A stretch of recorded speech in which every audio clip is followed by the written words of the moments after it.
नमस्कार मित्रों।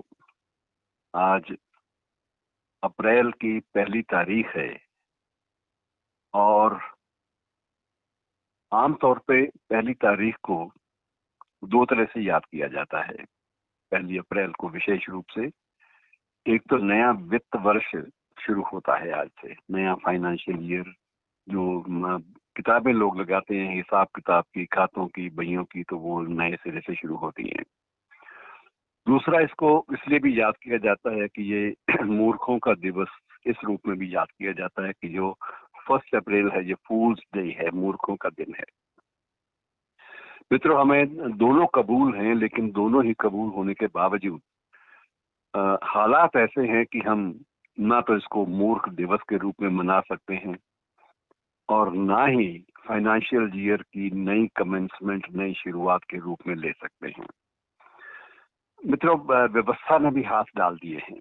पहले होता था 31 मार्च तक सभी चीजें तय हो जाती थी, अगला बजट भी उसकी बस शुरुआत हो जाती थी। पुराने बजट एग्जॉस्ट करने होते थे 31 मार्च की रात तक या उस तारीख में। लेकिन ये पहली बार हुआ है कि इनकम टैक्स की रिटर्न्स की तारीखें भी बढ़ गई हैं और अब ये 31 मार्च की बजाय आप 30 जून तक भर सकते हैं।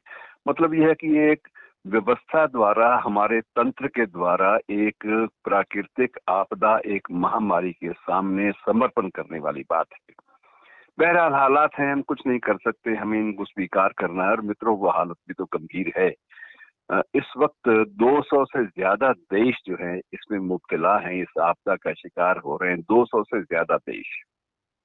और हमारी चिंता कंपैरेटिवली कम होनी चाहिए कि हमारे देश में जो दर है, जो मृत्यु दर है, वो इस वजह से, इसकी वजह से ज्यादा नहीं है।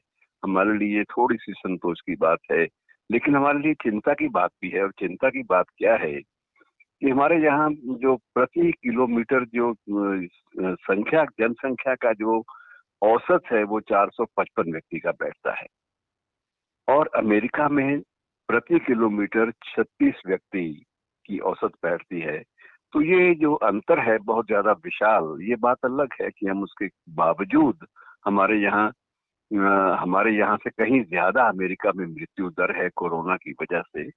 लेकिन एक सच्चाई ये है कि जो घनत्व है आबादी का, वो हमारे यहाँ बहुत ज्यादा है। और जब भी कोई चीज फैलती है, कोई मास, एक मूवमेंट भी होती है और एक मास, सामूहिक रूप से एक बीमारी का फैलना भी होता है। मास स्केल पे जब कोई रोग फैलता है, जब कोई संक्रामक रोग फैलता है, तो वो ज्यादा फैलने की आशंकाएं होती हैं।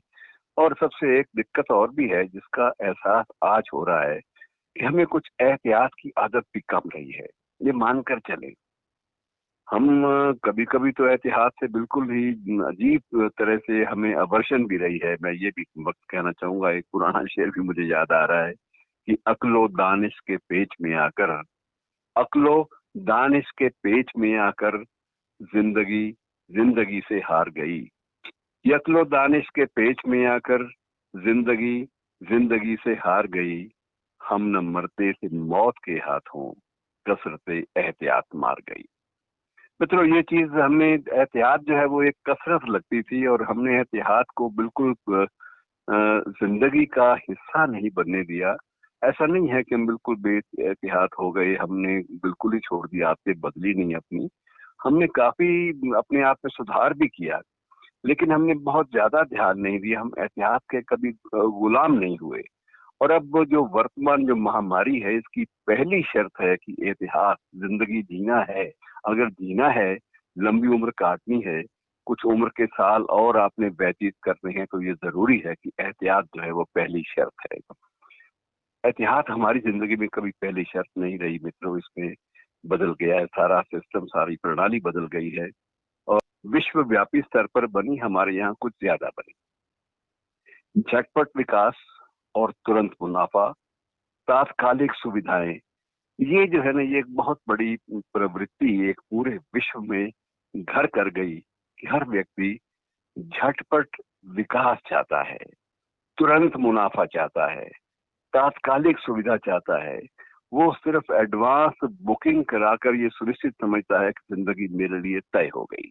ये एक बड़ी अजीब सी बात है और इस झटपट विकास और तुरंत मुनाफे की जो प्रवृत्ति है मित्रों, इसने हमारी जिंदगी को हमारी जिंदगी को सुखों से बिल्कुल बेदखल सा कर दिया है और जो स्वाभाविक सुख हैं, जो प्राकृतिक सुख हैं, उनसे हम वंचित होते जा रहे हैं।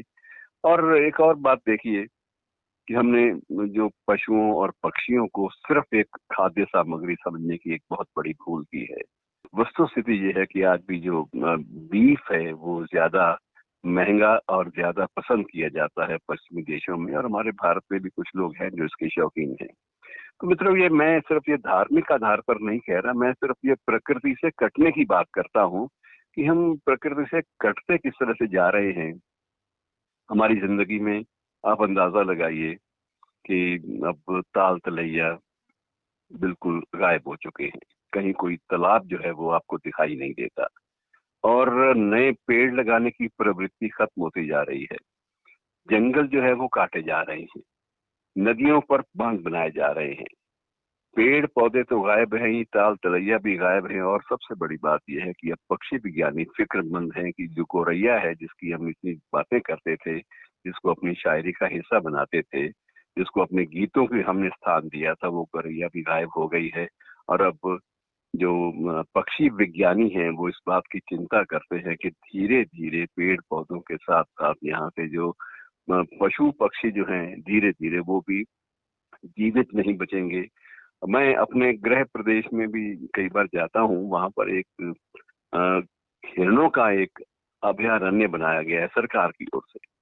लेकिन मित्रों, उस अभयारण्य में हिरण सुरक्षित नहीं है। कागजों पे उनकी गिनती हजारों में है, लेकिन वहां पर आपको 10-20 भी दिखाई नहीं देते। आप तरस जाते हैं देखने के लिए। वजह, खेतों में इतना ज्यादा कीटनाशक दवाओं का छिड़काव होता है कि जो प्रकृति की जो सुरम्यता है और प्रकृति का जो सुरक्षित जो उनको एक ढांचा मिलता था, एक कवच मिलता था, वो समाप्त हो गया और धीरे धीरे वो भी पलायन करते गए। तो ये प्रकृति विरोधी जो गतिविधियां हैं ये भी खत्म होती जा रही हैं। और मुझे एक और शेर याद आ गया है कि धूप तो धूप है, धूप तो धूप है, अब उससे शिकायत कैसी, आपकी बरसात में कुछ पेड़ लगाना साहब। तो ये बरसात में कुछ पेड़ लगाने की जो बात है, ये हमारी जिंदगी का हिस्सा होना चाहिए मित्रों। ये एहतियात का हिस्सा है। अगर हम वाकई ठीक ढंग से जिंदा रहना चाहते हैं तो हमें सबसे ज्यादा जो प्रकृति से हमने छीना है वो उसे लौटाना पड़ेगा। और अपनी तबीयत और तरबियत में जो ये एक आदत सी बन गई थी कि हमने झटपट विकास और तुरंत मुनाफे वाली प्रवृत्ति, इससे मुक्ति पाने का प्रयास करना पड़ेगा मित्रों। ये बहुत जरूरी है। अभी हाल ही में मित्रों एक बात छपी है इटली के संदर्भ में कि वहां एक 93 वर्षीय वृद्ध को वेंटिलेटर पर रखा गया, और वेंटिलेटर के बाद जब वो स्वस्थ हो गया तो उसके सामने जब बिल पेश किया गया तो बिल में वेंटिलेटर का जो शुल्क था, वहां की मुद्रा के हिसाब से आप कल्पना कर लीजिए, रुपए के हिसाब से 5,000 रुपए पर डे का वो बिल था जो उसको थमा दिया गया। तो वो चीखने लगा, और डॉक्टर ने उसको समझाया कि तुम इतने नर्वस हो रहे हो भाई, तुम्हारी उम्र देखो, तुम बच गए हो, तुम्हें खुश होना चाहिए, तुम इतने चीख चिल्ला रहे हो बिल देखकर, इसकी चिंता छोड़ो, ये हम सरकार से ले लेंगे या तुम्हारी इंश्योरेंस कंपनी दे देगी। तो उसने कहा कि मुझे ये चिंता नहीं है कि बिल कितना है, बिल का भुगतान मैं भी कर सकता हूँ, मेरी सामर्थ्य है, मेरे पास 4 पैसे हैं, लेकिन मैं चीख इसलिए रहा हूँ कि 93 साल की उम्र तक मैंने नेचर के वेंटिलेटर से जो जो प्राप्त किया उसका कोई बिल मुझे नहीं दिया गया। मुझे कितना बिल नेचर को अदा करना है जिसने मुझे मुफ्त में वेंटिलेटर दिया, मुफ्त में ऑक्सीजन दी, मुफ्त में बहुत कुछ दिया। और वो जो नेचर का जो ऋण है, जो कर्ज है, वो चुकाने की मेरी सामर्थ्य भी अब खत्म हो चुकी है। तो मुझे समझ में नहीं आ रहा कि मैं क्या करूं। तो मित्रों, ये सबसे बड़ी बात है कि कुदरत का बहुत बड़ा ऋण है, उससे मुक्ति पाइए। और हर दिन अपने को कोशिश कीजिए कि इस सिर्फ दहशत में ना जिए। दहशत में जीने की बजाय आप बेहतर यह है कुछ विकल्प सोचें और बेहतर जिंदगी की ओर एक कदम आगे बढ़ाने का प्रयास करें। कुछ नई नई बातों पर चिंतन करें। इनसे वक्त भी बीत जाएगा, निर्धारित सीमाएं भी पूरी हो जाएंगी और संकट भी टल जाएगा। इन्हीं दुआओं के साथ मित्रों, मेरा आपसे आग्रह है, आप इसे जहां तक हो से अपने दोस्तों तक भी संदेश को पहुंचाइए कि अपनी नेचर के खिलाफ जो जो जुल्म हमने किए हैं उनका हिसाब देने का वक्त आ गया है। और ये हिसाब किताब सिर्फ उदास होने से नहीं दिया जाएगा, बल्कि बेहतर ये है कि इस हिसाब किताब को चुकता करने के लिए हम व्यवहारिक रूप से कुछ जिंदगी में बदलाव लाएं। शुक्रिया दोस्तों, शुक्रिया।